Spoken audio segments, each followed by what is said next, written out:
The French have been the benchmark for many wine styles. Like Napa, they tried to copy Bordeaux. Burgundy for Pinot Noir and Chardonnay is always the benchmark. And when it comes to sparkling wine, Champagne is at the top. Champagne is dominated by the Grand Marque or the great brands, and one of those brands is Bollinger. This might be my favorite house of the Grand Marque. I know that right now grower champagnes are in vogue, but to me, put a Bollinger non-vintage special cuvee up against any of those. I think it's outstanding. And it's always dependable. Bollinger is unique. It's a little bit bigger, a toastier style. I have visited the estate before. They barrel ferment a lot of their base wines, plus they age the wines double the amount of time that's required. We age everything twice the normal time. 3 years for the non-vintage, 7 years for vintages, even more for Bollinger RD. That's going to give more creamy, toasty notes. They even employ their own cooper. They're pretty meticulous. Bollinger is well regarded among wine nerds as one of the top champagnes. But it's not just these processes, it's the taste in the bottle, and I love this style. A couple weeks ago, I released a video of everything you need to know about champagne, so I won't go into all the specifics. I'll just touch on those. A lot of people don't even know how champagne is made. Champagne is a sparkling wine that's made in France. It has carbonation. How do you get that carbonation? You make a base wine, then you put a little bit of yeast, a little bit of sugar in the bottle, and then it re-ferments in the bottle. That causes the carbonation. As a result of that second fermentation, dead leaves start to form in the neck of the bottle because champagne is stored like this during that process. You then freeze the neck of the bottle, you pop off the top. You top up with a little bit of sugar to the desired dryness levels. Then you put the cork back on and you put it on the market to sell. I talked about the sweetness levels in champagne before. Zero dosage or Brut Zero is going to be the driest. Then you have Extra Brut, then Brut. Brut is the most common type of sparkling wine you're going to see on the market. All these wines here are Brut and above. For sweeter champagne, sweeter sparkling wines, you're going to have extra dry, dry, half dry, demi-sec, and then doux, but we're not going to talk about those. I explained all those in the Everything You Need to Know About Champagne video. Another thing that's unique to champagne versus other fine wines is most of the champagne made is non-vintage. What that means is usually fine wines are made from a single vintage or single harvest. In champagne, they blend a bunch of different harvests together to come up with a house style. If you do have a vintage sparkling wine or a vintage champagne, that means the year is excellent, and that's usually the house's most expensive cuvee. Here today, the Bollinger is non-vintage because to me, this is like a benchmark. And then we have 4 sparkling wines that are vintage from all over the world. These are all pretty expensive sparkling wines. I mean, Bollinger comes in anywhere from 80 to 110 bucks. All these other sparkling wines come in anywhere from 35 to close to 80 bucks. I want to see if these other high-end sparkling wines from around the world can emulate great champagne. Great wines here, tasting out of a great glass. I have my Zalto universal glass. When I taste champagne, sparkling wines, I don't like to taste it of a flute because you can't get all the aromas, but I do like them to be a little bit taller. I think that's why the Zalto is going to be perfect. I know that they make a champagne glass, but I think universal glasses are great with sparkling wines, or white wine glasses for that matter. I have a link in the description box if you want to check it out. I am pumped. I'm really treating myself. I had somebody pour these and mix them up for me, so I am blind. Let's taste them. I want to see if any of these high-end wines really can be like champagne. In the industry, when I'm on trips, I'm with my writer friends, we go taste these sparkling wines. We're like, oh, it's very champagne-like. But a lot of times we're not comparing it directly to champagne. And then when you do these blind tastings, like I did one a while ago about champagne versus other sparkling wines, and you're like, oh, it isn't champagne. But we'll see here. These are some classy pedigreed producers. These are expensive wines too. I feel like I might want to drink them, not spit them. Here we go. Wine 1 is lemony. It doesn't have the toastiness I want in champagne, but it smells very good. I get lemon, white pear. It's very chalky, very minerally. Kind of reminds me of high-end cava in a way. You get that clay type of aroma with cava. Yeah, the clay and chalkiness. Oh, great finish, great acidity. I don't feel like this is the champagne, but man, I love the laser-like acidity. That's what you're getting with sparkling wines. Not everybody's gonna like sparkling wines because of that sharp acidity. You got the lemony finish. The finish on this wine is fantastic. With champagne, I'm wanting more toasty, more baked bread flavors, which I don't get. If you see a little whites here, it's gnat season, so I put 3x5 cards on these cups here, so gnats wouldn't get in them. I am in one happy place today with these, man. 2 is very toasty. Very toasty, like baked French bread. Get some baked apple, French bread type flavors. It isn't super explosive, but it's very nice. I get a little bit of chalk. I even get some red fruit type flavors. Oh, this to me have all the complexities I want in champagne. The acidity isn't super high. Like one, the acidity was super high. That's what I'm looking for in champagne a lot. But you get all the flavors. I think that is a gorgeous wine. So champagne-like without the acidity. When I did this blind tasting where I mixed a Piper Heidsieck in with other sparkling wines, I did pick out the champagne. Usually in these tastings, the champagne does stand out. I have been tricked before. I remember when I was doing a tasting for a Hungarian wine magazine of champagne versus sparkling wines all over the world. Nailed all the champagnes except one. And the one when it was revealed, I thought it was champagne. It was a sparkling wine from the Douro in Portugal. Warm region, not known for sparkling wines. Let's move on to 3. 3 also has toastiness, has a little bit of bottle patina, that kind of mushroom, like it has some bottle age on it. So maybe this is vintage, so a little apple. The bottle patina comes out most here. This smells the most aged. This has like a bruised apple characteristic. Sometimes in white wines, unless you're going for that style of macerated wine or an aged white wine, it can be unattractive.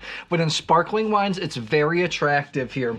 Doesn't have super sharp acidity. It just definitely tastes the most aged. I like it. All 3 of these wines so far have this creaminess. In champagne, you're going to get these really fine bubbles, and they become like a creamy mousse inside your mouth. Complexity on the back end is just incredible. Let's move on to 4. Treating myself. Definitely feel like I'm treating myself with this episode. That's why I wanted to do it.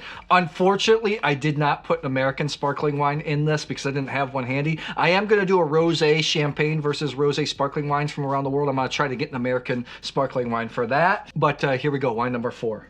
4 as balance. You know, 1 was fresh, 2 was toasty, 3 is the most aged, 4 was like, you have the toastiness, you have the age, you have the fruit, you have lemon, plus you have baked apple flavors. It smells really good.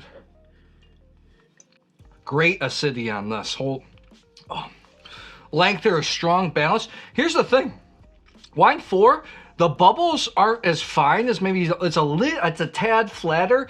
It's still good, but I'm just saying, a tad flatter than the other 3 thus far. But the balance here is just impeccable.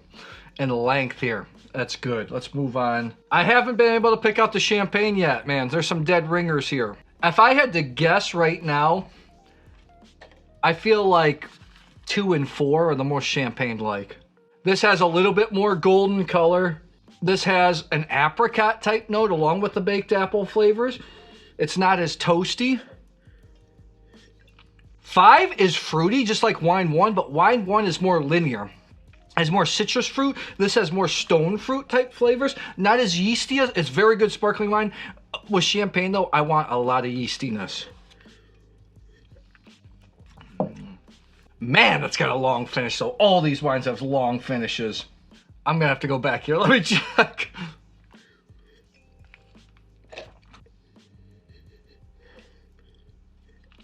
I think I might get something wrong here. You ready for the reveal?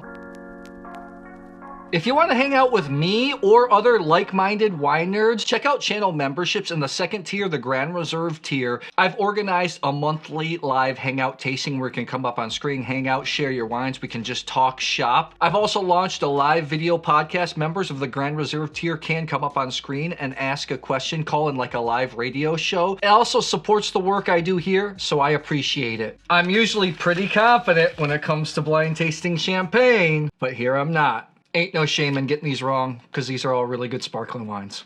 I have 2 tied for 92 points. Wine number 1, first of all, lemony, laser, sharp, chalk, citrus. It reminded me of a lot of high-end Spanish cavas or Corpinats, Penedès Classic. Those are wines from Catalonia in Spain. I thought it was very good, 92 points. Just, I wanted more toastiness, but I think it was very, very, very good. Let's take a look here. I don't think it's champagne. This is...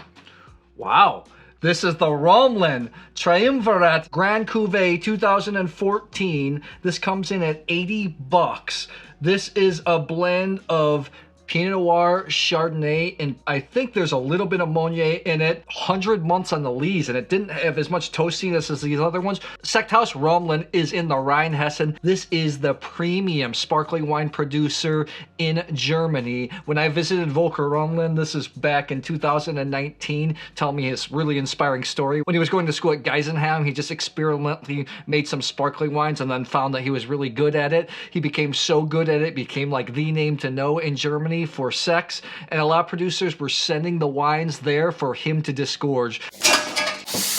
Remember taking out those dead lees from the second fermentation because he was so good at it. Thought this was an excellent wine. I'm just surprised it wasn't a little bit more yeasty, but 92 points, I thought that was very, very good sparkling wine.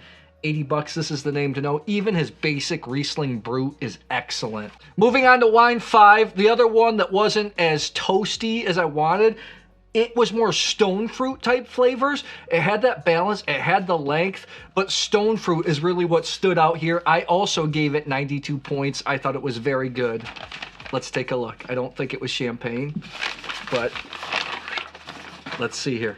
This is the Altemasi Trento DOC Reserva Graal 2014 Brut. This comes in around 62 bucks. This is a blend of Chardonnay, Meunier, and Pinot Noir. Trento DOC is in northern Italy at the bottom of Trentino Alto Adige. It's a region I scream about for value sparkling wines. You can get a lot of great Trento DOCs for 20 bucks. Pinot Noir, Chardonnay, Meunier. This is more of the higher end at 62 bucks. Ferrari is probably the most famous producer out of Trento DOC. This is the first time I'm trying Altemasi. It's beautiful. Man, if you go to Trentino and then move up to Alto Adige, it's mountainous. And I think the wines you get there are exceptional value for money. Very good example. Again, these two, though, weren't as toasty as two other ones. The other area for sparkling wine in Italy, premium sparkling wine, is Franciacorta, trying to brand themselves almost as like the champagne of Italy, since Italians drink a ton of champagne. Franciacorta really hasn't convinced me yet. I think the wines are a little bit expensive for what they are, but let's move on here. Darn it, shoot, I messed up. I gave that 92 plus points. I have to go back a little. So I gave the Raumland 92 plus. I'm sorry, I have to go back. Sometimes I mess up on my notes. Wine number 3, I also gave 92 points. It's the one that had the most mushroom, had the most bottle patina. Remember, I said it was like 8. It felt like it was aged the longest. Had like the bruised apple flavor. I gave it 92 points. So flip-flop the places between the Altemasi and this one. Sorry, but 92 points. Let's take a look. Had the most bottle age. This is the Reventos y Blanc Textures de Pedra Blanc de Negre, so Blanc de Noir 2015. This is a blend of Xarel-lo, Sumoy, and Bastardo. So Xarel-lo is a white grape, Sumoy and Bastardo are red grapes. Xarel-lo is commonly used in cava. This is from Catalunya in Spain, one of the premier houses for sparkling wine in Catalunya. This is a single vineyard and a vintage sparkling wine. This comes in around 60 bucks, but sometimes I've seen about half the price, sometimes on sale. I think this is an excellent producer. They also make a standard Blanc de Blancs that is like 20 bucks. I think is excellent value for money. If you like the taste of aged sparkling wines, which I just did a big tasting with my collectors last week of aged sparkling wines, and I just love them, I think this was very good, worth checking out. The top 2, these 2 were the yeastiest ones. I kept going back and forth between wine number 2 and wine number 4 being the champagne and what I preferred. At first, I thought that 2, it was like dead ringer for champagne, just didn't have the laser-like focus. And then 4 had the champagne-like flavors, but the bubbles were just not as fine as wine 2. So let's start out wine 4 here. I gave it 93 points. I thought it was incredibly balanced. I thought it was just an outstanding sparkling wine. Again, just compared to these are just fine small details. Maybe the bubbles weren't as fine, but I thought it was awesome. 93 points. Let's take a look here. This is the Graham Beck Ultra Brut 2017 from South Africa. Cap Classic, 67% Chardonnay, 33% Pinot Noir. This comes in at 34 bucks. This is a fantastic value for money. Ultra Brut means it's a zero brut, zero dosage. So it's technically the driest out of all of these. I think this is an excellent wine. Cap Classics are the name of sparkling wines in South Africa. To my great sadness, I still haven't been to South Africa yet. I have to get there. Graham Beck is one of the premier producers of sparkling wine in South Africa. And at 34 bucks, I think that's a heck of a buy. So I am right. Bread chalk. It had some strawberry notes, but so funny. It didn't have the laser-like acidity, but I still thought it was awesome wine. 94 points. And what do you know? If it's good enough for James Bond, it's good enough for you and me. This is the Bollinger Special Cuvée Champagne. This comes in anywhere from 80 to 110 bucks. Their top wine, the Grand Aîné, also the PV, also the RD, the late disgorged wines are way more expensive. But man, for Bollinger, I think you buy the Special Cuvée and you're not going to be disappointed. 94 points. I thought it was excellent wine. So tell me, do you love sparkling wine as much as I do? Have you ever done blind tastings like this before? Do you like Bollinger? I'd love to hear. Drop it in the comments below, and I'm going to drink a lot of these. Yay!